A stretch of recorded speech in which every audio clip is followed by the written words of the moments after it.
স্বামী এবং স্ত্রী ভাই, আপনার কাছে একটা কথা বলি। আপনি যদি স্বামী হয়ে থাকেন, আপনার কিছু দায়িত্ব আছে। প্রথমত, বিয়েটা কেন করতেছেন আপনাকে ডিসাইড করতে হবে। বিয়েটার উদ্দেশ্য কি? খালি বউয়ের লগে জাতা মেরে শুয়ে থাকা, এটার নাম বিয়ে না। একটা রেসপন্সিবিলিটি, একটা দায়িত্ববোধ, একটা মমত্ববোধ। আপনি ছিলেন উদাসীন আগে, যখন খুশি বাসায় ফিরেছেন, যাতা করেছেন, টাকা পয়সা যেখানে সেখানে উড়িয়েছেন। এখন আপনাকে হিসাব করতে হবে।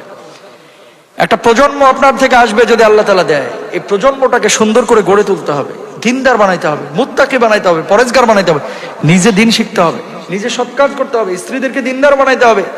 স্ত্রীর পেটটা স্বর্ণের খনি, এখান থেকে আল্লাহর ওলিরা পয়দা হয়, বের হয়। এই পেট থেকেই কিন্তু মুহাম্মদুর রাসূলুল্লাহ সাল্লাল্লাহু আলাইহি ওয়াসাল্লাম বের হয়েছেন। সুতরাং এই পেটটাকে পবিত্র রাখতে হবে, আপনাকেও পবিত্র থাকতে হবে। আপনি কেন বিয়ে করতেছেন? গুনাহ থেকে বাঁচার জন্য, আল্লাহকে খুশি